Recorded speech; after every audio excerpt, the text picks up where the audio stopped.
Es muy psicodélico. Se puede decir que sí. Impacta mucho. Es muy tripeante. Claro. Esa es la idea, porque ya no parte de... Sí, perdón, recién me estoy incorporando al curso. Escribí por mensaje al principio y bueno, ya no hay campo listo para Entonces, ¿sabes qué haces?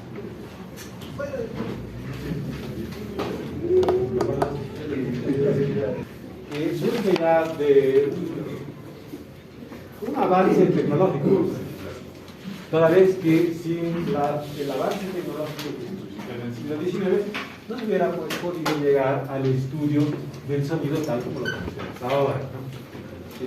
Toda vez que antes era un estudio muy teórico y solamente con lo que se podía percibir. Como sabemos que nuestra percepción es muy limitada, sabemos que hay muchas cosas que no nos damos cuenta, están ahí implícitas, pero que para nosotros ya son productos finalizados. Entonces, el desglose que tenemos que hacer del espectro, de los timbres y tal, ya permite esta manipulación y por tanto un nuevo paradigma, digamos, ¿sí?, de composición, que nos lleva a unas sonoridades, como hubieran dicho los compas, muy triviales. Porque ya son abstractas, ¿no? Ya carecen, digamos, de un asentamiento en lo convencional, en los códigos tradicionales y convencionales a los que estamos acostumbrados, ¿no? ¿Cuáles son los códigos? Por ejemplo, la armonía. La armonía es un código. Una vez que rompes la idea de tener una armonía o incluso de tener una escala definida, ya te estás metiendo en una música que va a ser un poco difícil de asimilar, porque nadie está preparado, o bueno, nadie estaba preparado para eso, porque el sistema musical se había basado en un sistema con un número limitado de sonidos, y más limitado aún con el afán de darle coherencia, la tonalidad. Entonces, cuando se empieza a romper eso y tal, primero surgen, digamos, los cuestionamientos al sistema. Vamos a modificar el sistema y nos vamos a, en vez de permitir solo 7 notas, nos vamos a dar 12 notas, ¿no? O bien vamos a ir más lejos y vamos a hacer una escala microtonal. Vamos a tener más notas. ¿Cuántos microtonos habría en una octava? Como 12,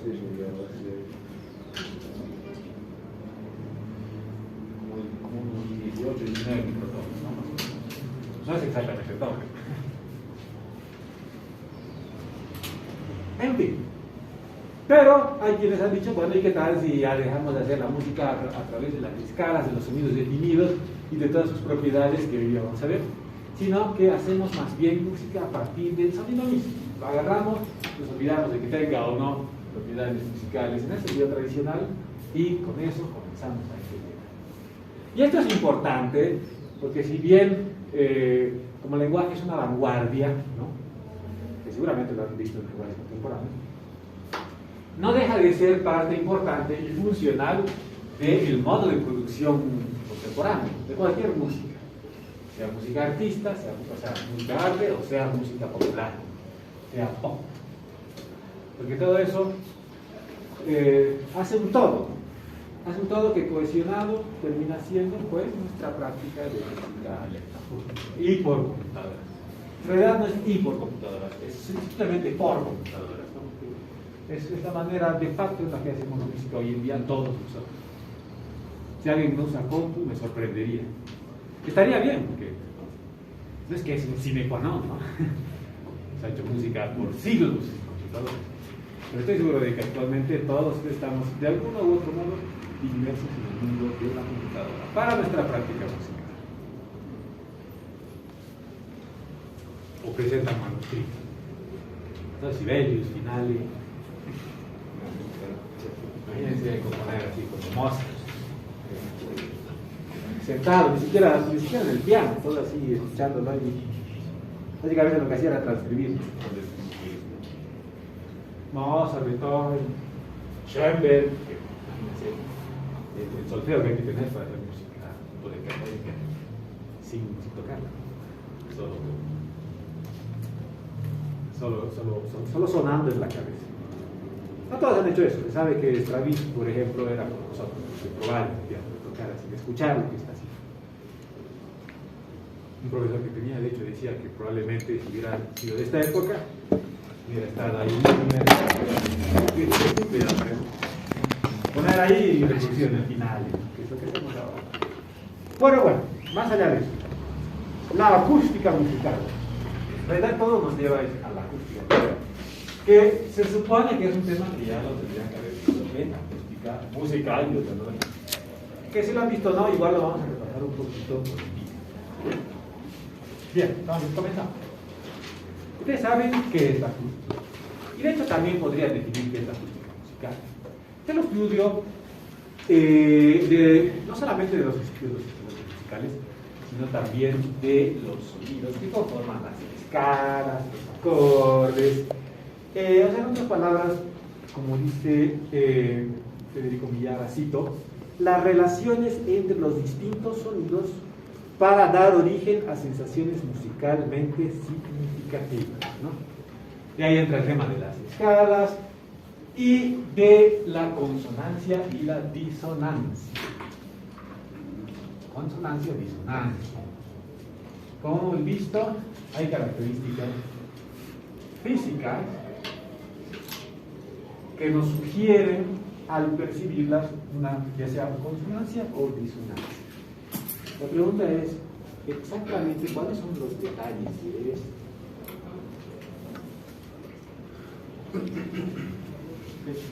Es muy sencillo. En realidad hablamos de consonancia y disonancia cuando tenemos dos sonidos superpuestos. Un sonido encima del otro. Dos sonidos superpuestos.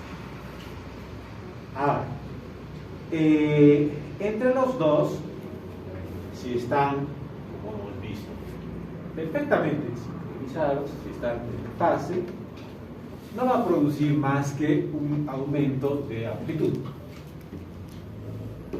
Y se acabó. Pero, si hay una pequeña variación en una de las dos frecuencias, ahí sí va a haber una notable variación en lo que estamos escuchando. Por ejemplo, para proseguir, escuchemos un pequeño ejemplo que lo vamos a lograr aquí en el live. Bueno, que no necesitan ver, ¿no? Ahora es más de escuchar. Entonces vamos a poner aquí un oscilador, el viejo y querido operator. ¿Okay? Ya va a dar un tiempo eso.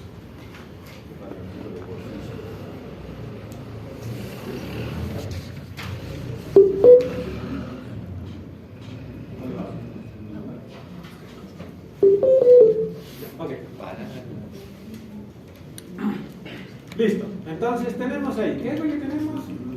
Una onda sinusoidal. ¿Cómo me doy cuenta? Porque es un sonido completamente limpio, ¿no?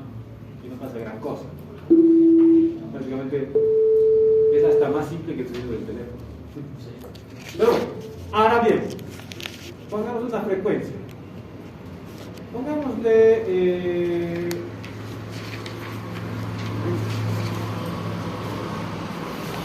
esta frecuencia, 700 Hz. ¿Sí? Bien, vamos a añadir un segundo oscilador, exactamente con la misma frecuencia. El resultado solo suena más fuerte. Ahora bien, el segundo oscilador vamos a aumentar a 800 Hz. 700 Hz 1, 800 Hz el otro. Entonces imagínense, hay una onda de 700 Hz y encima una de 800 Hz. El resultado, ¿qué pueden percibir ahí?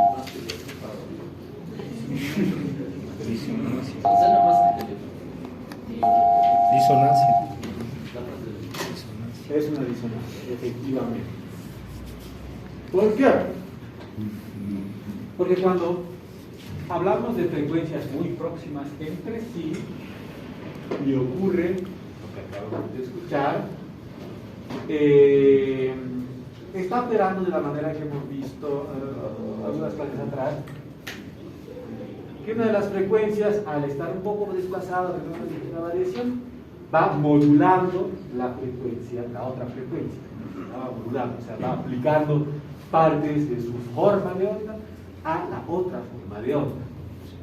Y en este caso, insisto, son frecuencias muy próximas, ocurre un fenómeno que lo vamos a llamar el batido, que es como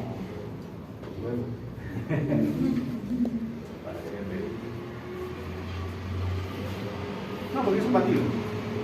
O sea, en otras palabras, esa modulación está produciendo que la onda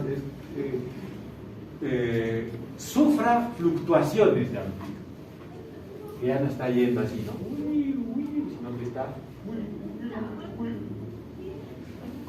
muy parecido a hablar haciéndose así, ¿no? Si yo hablo así, no van a escuchar, porque tapo. Básicamente eso es lo que está pasando. Solamente que la gente que produce esta modificación, o dicho de forma más pertinente, esta modulación es la segunda frecuencia, ¿no? En realidad no podríamos decir cuál frecuencia es más importante que la otra. En este momento las dos son iguales. Entonces es una la que modula la otra, no podríamos decirlo con certeza.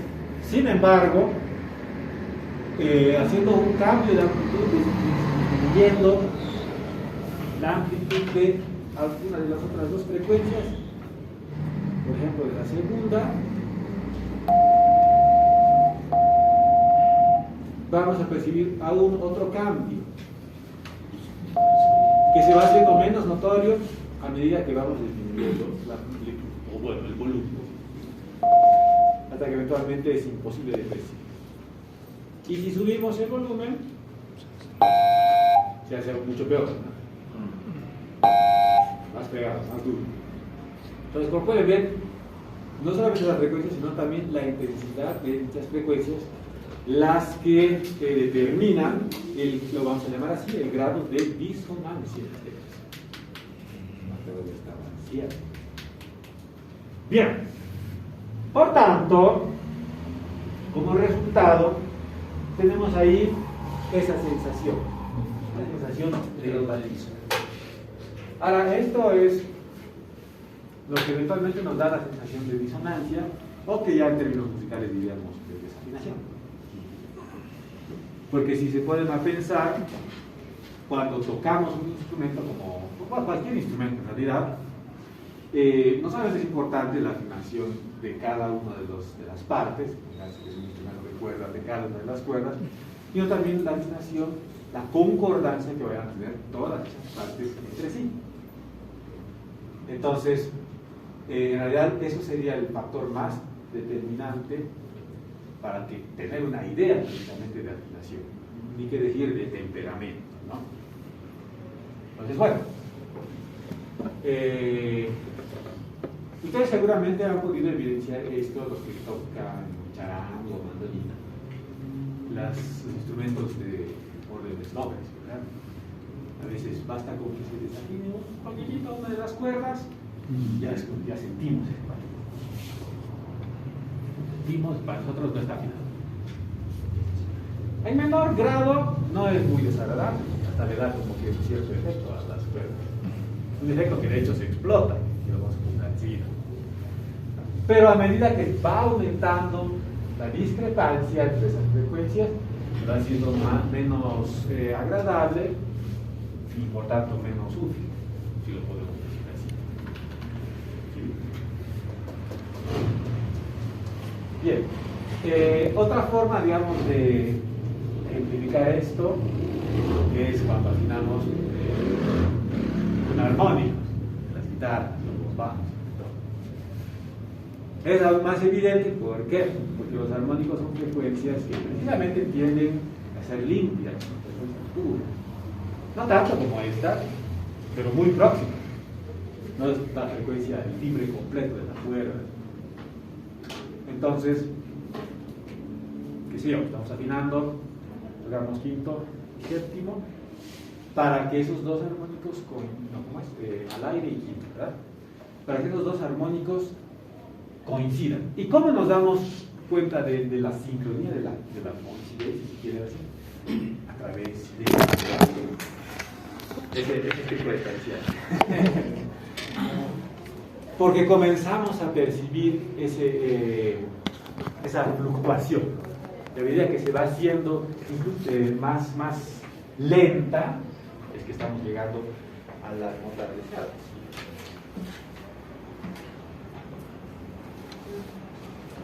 Quiero decir más rápido. Porque claro, porque las frecuencias están acomodando. Ahora, esto es interesante porque nos da una idea rítmica. Esa pulsación rítmica. Están operando dos frecuencias y con la fluctuación en algún momento desciende tanto la amplitud del todo que se crea pues un pequeño espacio. Entonces ahí sentimos incluso un pulso que lo podemos medir, entender. Vamos aumentando.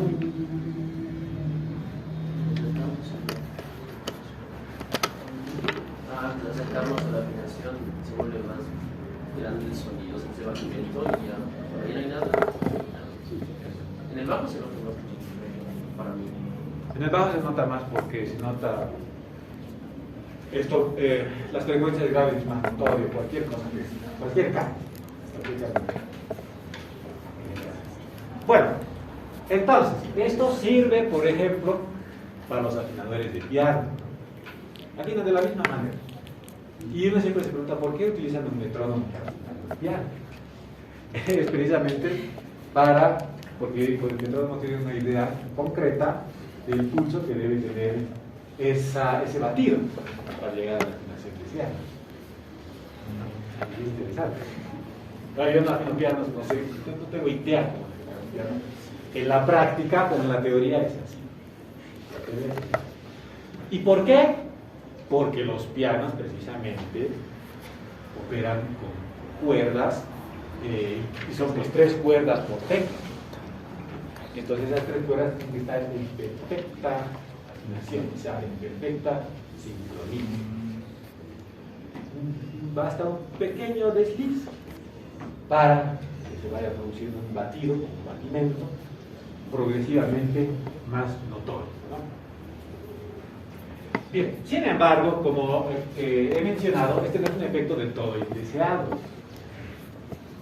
Toda vez que precisamente la idea de batido da a nuestra percepción cuenta de que es más de una frecuencia, son por lo menos 2 las que están operando. Y eso a la vez nos da la idea, la ilusión de lo que, pues en tecnología de efectos se llama coro. Un ensamble.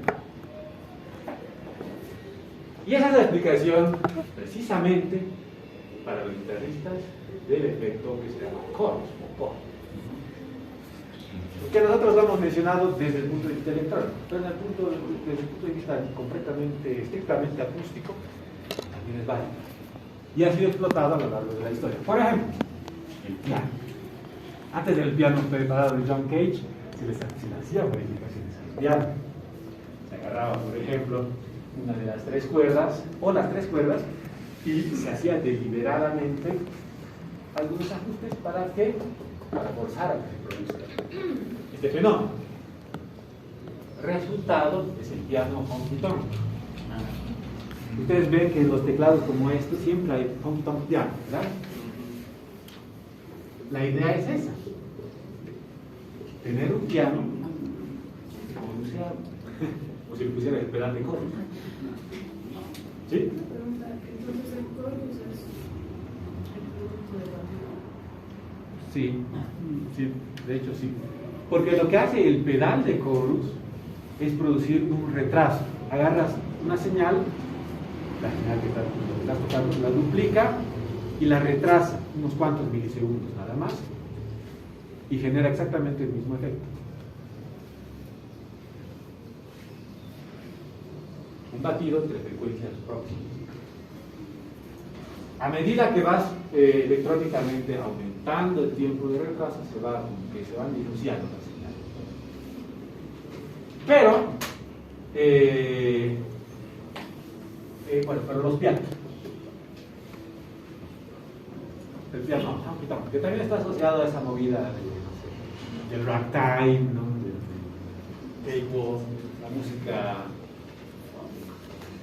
música afroamericana de finales del siglo XIX, el boogie boogie,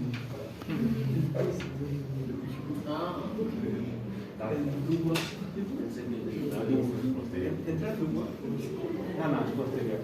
Además el boogie es más vocal. En cambio el boogie boogie proviene del ragtime. Todos conocemos The Entertainer de Scott Joplin.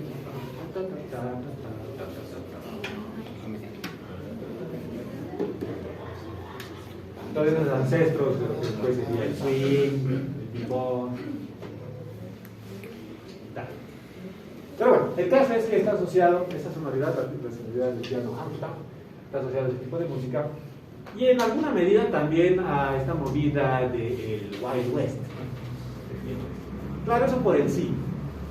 Pero no dejan de tener razón. ¿Por qué? Porque en las cantinas, no solamente en Estados Unidos, sino también en Europa, por ejemplo, en los cabarets de Weimar, en Alemania en los años 20, no había pues música grabada. Había música grabada, pero no había amplificación. Entonces no bastaba con poner un grabófono con la canción. Se perdía, se moría. Entonces, y además que no era muy atractivo porque el sonido también era horrible. Entonces obviamente seguía todavía con el cantante y el pianista en vivo. Sin embargo, imagínense que en un cabaret la gente no está precisamente escuchando la música, no está ahí como que están chupando, están riendo, están charlando, están peleando. Entonces no se escuchaba pues, la música. Y lo que hacían los músicos era tocar, pero así con puta fuerza el piano. Ya se cagaban de las dinámicas, tocaban. Y para reforzar la sonoridad de ese piano, que además de ser tocado violentamente, es decir, que además que era tocado violentamente, ponían chinches, thumbtacks, los chinches que utilizamos para poner, qué sé yo, cosas en la pared, en los martillos, los martillos del piano. Y el sonido era pues distinto, ¿no? Cambiaba totalmente. Imagínense, porque claro, el martillo del piano, ¿cómo es? Una cosa que más o menos va así. Y que aquí, en un piano, los pianos de porquería que tenemos en la U son pues de madera desnuda, ¿no? Pero no todos tienen un recubrimiento de piel, que le da un timbre más bonito al piano. Pero imagínense poner ahí un chinche de metal, ¿no?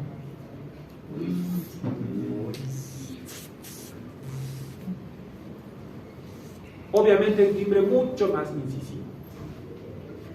Y adicionalmente estaba este mecanismo para engrosar el timbre, para que no sea un timbre tan limpio, tan bonito, sino que sea un timbre bastante gordo. Que esa es una manera a la que nos vamos a referir precisamente a los timbres que tengan muchos componentes perceptibles, ¿no? Una gran riqueza armónica. Gordo. No sé si es legal, pero yo lo digo así porque es muy engordando eso, ¿no? Que básicamente es como una forma medio light de decir tal saturación. En fin. Entonces, bueno, como pueden ver, ahí tienen algunas aplicaciones ya de lo práctico de comprender esta idea, ¿no?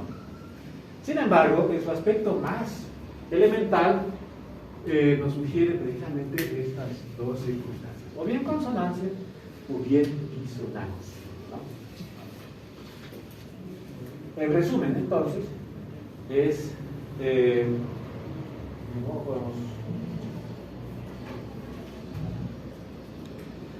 Es la disonancia. La disonancia es la diferencia que hay entre la fase de dos frecuencias próximas. Ahí está, eso. Dos frecuencias próximas. Es la. O el desfase. O el desfase. No. La diferencia que hay entre fases de dos frecuencias próximas, que producen una fluctuación periódica, ¿sí?, de amplitud. Producen una fluctuación periódica de amplitud. ¿Por qué periódica? Porque precisamente es medible. Ocurre dentro de periodos definidos. Si fuera aleatoria, sería una cosa. Y bueno, en este caso sería la periódica. ¿Producen qué? ¿Producen qué? Una fluctuación periódica. Fluctuación periódica de amplitud.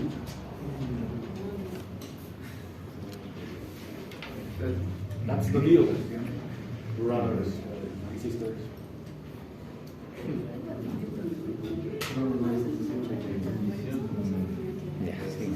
Ahora, esta fluctuación periódica la podemos percibir como un envolvente. Y en ese caso, para nuestra percepción, resulta siendo una tercera frecuencia, ¿no? Me explico. Tenemos acá, digamos, una frecuencia, ¿qué sé yo? Nuestros 700 hercios. ¿Okay? Aumentamos los 800 hercios. Entonces, no, esto no va a ser vastamente distinto. Una cosa así. Se nota ahí que son los que compartimos. Bien, el resultado de combinar estas dos frecuencias, hemos visto que va a ser una cosa así.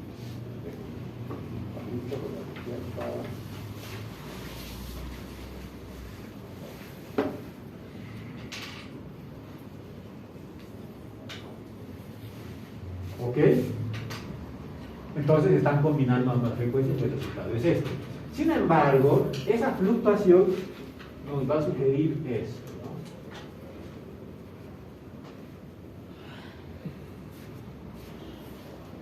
Una frecuencia que ya no es una frecuencia audible, que es simplemente la frecuencia en la que aumenta o disminuye la amplitud. O sea, en otras palabras, la frecuencia de valor, la pulsación que estamos percibiendo. ¿No? Veámoslo. Los que con cuerdas tienen ese problema. Los que hacen. Ok. Vamos a ir variando una de las frecuencias. Los 800 Hz. A medida que tocamos. Bien, a ver, cambiemos. Unos 900 Hz. Es como que